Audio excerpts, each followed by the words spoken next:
Good afternoon, everyone. We begin with new information. We just learned the names of the people arrested after a standoff this morning in South Fargo. It happened around 6 a.m. The Red River Valley SWAT team, Fargo Police, and Cass County Drug Task Force went to the home for a high-risk search warrant. Police and SWAT used a flashbang to get the people out. Though authorities detained multiple people outside the house, 4 were arrested. Fargo police say 38-year-old Jeffrey Higdon, 33-year-old Ronald Chasing Bear, and 45-year-old Jennifer Lay were taken into custody for outstanding warrants ranging from possession of drug paraphernalia to burglary to domestic assault.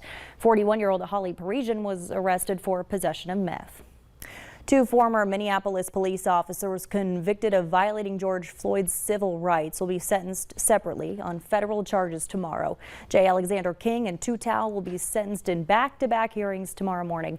The 2 and their colleague Thomas Lane were convicted in February of violating Floyd's rights by depriving him of medical care as he was pinned under Derek Chauvin's knee. A Twin Cities teenager whose investigation led to the shooting of Amir Locke during a no-knock raid was sentenced for murder. Mackie Speed admitted to bringing a gun to buy marijuana from a man and ended up killing him. He'll spend 16 years in prison. During a search for Speed in a Minneapolis apartment, Locke was killed by police. You can see here on our Skycam some overcast sky. So are we in for some rain? Hutch is here with the first look. Hutch. Thanks, Stacy. As we head into the afternoon hours and evening, some of us do have a chance at seeing some showers. There are some thunderstorms out there right now to the east of us. Here's a look at that satellite and radar. A lot of sunshine in our western counties, more clouds and some exiting showers and thunderstorms through the southeastern quadrant of Otter Tail County. Notice all the lightning that's appeared in just the most recent scans there in the last 20 minutes or so. Those are exiting our viewing area, but if you're in southeastern Otter Tail County, maybe Parker's Prairie area and points south and east, east of Battle Lake, some showers and some rumbles of thunder moving through Wadena County right now, just to the north of Wadena, moving off to the east-southeast at about 25 miles per hour. So it will not take these long to exit. They won't be severe, but you're going to get a brief heavy downpour and certainly some noisy thunder and lightning. Now, we do have another round of showers and storms north of the border. That's heading our way for later tonight. Your hour-by-hour forecast will show us the details on that. But certainly the best chance at seeing any of that activity will happen in our northern counties, where temperatures are in the low to mid 70s now, closer to 80 down south near the South Dakota border, and sandwiched in the middle. Very comfortable and for the most part quiet in Fargo tonight. Get out there and enjoy light winds. Temperatures that'll be in the 70s until sunset. Increasing clouds overnight, passing showers and thunderstorms that'll be most probable in our far northern counties. They'll be hit and miss at best, though. So get out and enjoy. Stacey, I'll have hour-by-hour details on your rest of the night tonight. More showers and a few thunderstorms for your midweek forecast on Wednesday. I'll have details in a moment. All right. Thanks, Hutch. Yep. Take a look at this. Record rain in the St. Louis area overnight caused flash flooding. At least 1 person has died when a car was found in 8 feet of water. Evacuees waded through waist-deep floodwaters with their pets, while others hitched a ride with rescue crews. Torrential rain of up to 10 inches in some areas caused many residents to evacuate. We woke up this morning seeing that this area was underwater, so we all tried to come out as quickly as we could. And we get here and we couldn't go in. In downtown St. Louis, crews cleared drains as they worked to reopen roads to help the city dry out and get moving again. The fire chief in St. Louis says his department responded to 70 calls to rescue and assist people. Some states are testing their voting machines ahead of their primary elections. Officials in Florida say their tests are necessary due to recent changes in population, redistricting, and concerns of voter trust. It's steady growth here in Lee County. People are moving in, registering to vote. I mean, it's, we had nearly 22% increase in population in 10 years, so it's steady growth. Lee County, Florida is also testing a touchscreen ballot system, which is used by people with disabilities. The Election Bureau also did an initial canvass of vote-by-mail ballots. Now, we're just 2 weeks away from the primary election in Minnesota. Due to redistricting, many voters may find themselves in different districts in the north and central parts of the state. The colors here represent those new district lines and the way that people voted in the 2020 election. Voters will cast ballots in the Minnesota primary on August 9th, with the general election on November 8th. Notably, current Governor Tim Walz is seeking re-election in a race that's garnering national attention. Secretary of State and Attorney General are also on the ballot. In North Dakota, redistricting had its biggest impact in the northern counties and rural areas. The census found people moved into cities like Fargo and Bismarck-Mandan. The southern counties in green and blue also saw population growth. The most notable change in North Dakota was in Rolette, Towner, and Cavalier counties, where the population there has been cut in half over the past 10 years. North Dakota voters will cast ballots in the state's next election on November 8th. Senator John Hoeven and Representative Kelly Armstrong will be on that ballot with challengers. A number of state posts will also be on the ballot, including Attorney General and Tax Commissioner. Now to a frightening situation in Texas, where a woman was taken into custody after firing a gun in an airport.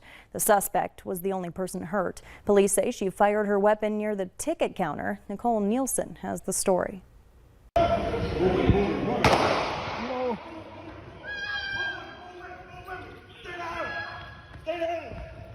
This is the moment police shot the suspect at Dallas Love Field Airport, bringing Monday's harrowing ordeal to an end almost as soon as it started. Our officer engages the suspect, strikes her in the lower extremities. She's taken into custody and is currently at Parkland Hospital. Authorities say it began around 11 a.m. when the suspect, later identified by police as 37-year-old Portia Adufua, walked into the airport terminal, went inside a restroom, and emerged with a firearm. She was kind of saying her husband was having an affair of some sort and that she was going to blow the effing airport up. Bystanders took cover as gunfire erupted and as word made its way across the airport. People just started running like crazy. Some visitors locked down, while others were escorted out for safety. The FAA instituted a ground stop for planes that lasted hours, and Southwest Airlines, which uses Dallas Love Field as a hub, canceled 90 flights. Active shooters at airports do occur from time to time, and most of the time they'll start in the public area, so everybody needs to be watchful. Jeff Price is an aviation security expert who once served as the assistant security director at Denver International Airport. Really, it's not a matter of being paranoid all the time. It's simply a matter of being aware of your surroundings, being aware of your circumstances. The thing to add about this is that it can occur anywhere. Texas state law does allow gun owners with a concealed carry license to have their firearms in this section of the terminal, but police have yet to comment on whether or not this suspect had such a license. Nicole Nielsen, CBS News, Dallas. Meanwhile, in Washington, the White House is holding a summit with key officials, scientists, and pharma executives to talk about ways to develop the next generation of vaccines that can protect against new contagious COVID variants. President Biden himself was likely infected by the contagious subvariant BA.5. He's in day 5 of isolation. The summit comes as the country faces a surge of infections.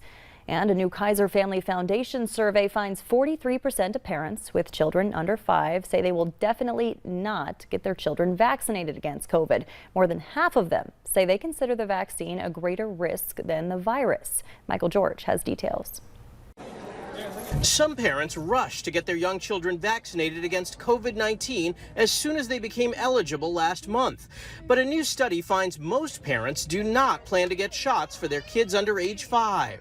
These days, it's really difficult to get, the information you would need to make such a decision. In a poll from the Kaiser Family Foundation, 43% of parents of children in that age group say they'll definitely not vaccinate their kids. Another 27% want to wait and see how it works in other young children. So far, the CDC says only 4% of eligible children under 5 have received at least one shot. I think most of these parents are indeed hesitant. I hope they can be reassured that vaccinating their children is really the best thing for their children, as I certainly believe it is. The CDC says more than 450 young children nationwide have died from COVID, but many others who have been infected experience only mild symptoms, and that may be influencing parents. A slim majority of parents of children under 5 say the vaccine poses a greater risk than the virus to their child's health. 81% are concerned about serious side effects. The same percentage say not enough is known about the vaccine's long-term effects in children. Although I was hesitant as well, but I just felt in the long run that it would be safer for her to get the vaccine. Most of the parents surveyed say they haven't discussed the vaccine with their healthcare provider, suggesting that there's an opportunity to educate parents about the benefits. Michael George, CBS News, New York. And in international news, Russia will opt out of the International Space Station after 2024. The country wants to focus on building their own orbiting outpost. Putin says Russia will fulfill its obligations to other partners at the International Space Station before it leaves the project. This comes amid soaring tensions between Russia and the West over the Kremlin's military action in Ukraine. Despite this, an agreement is in place to ensure the space station will always have at least one American and one Russian on board. Later at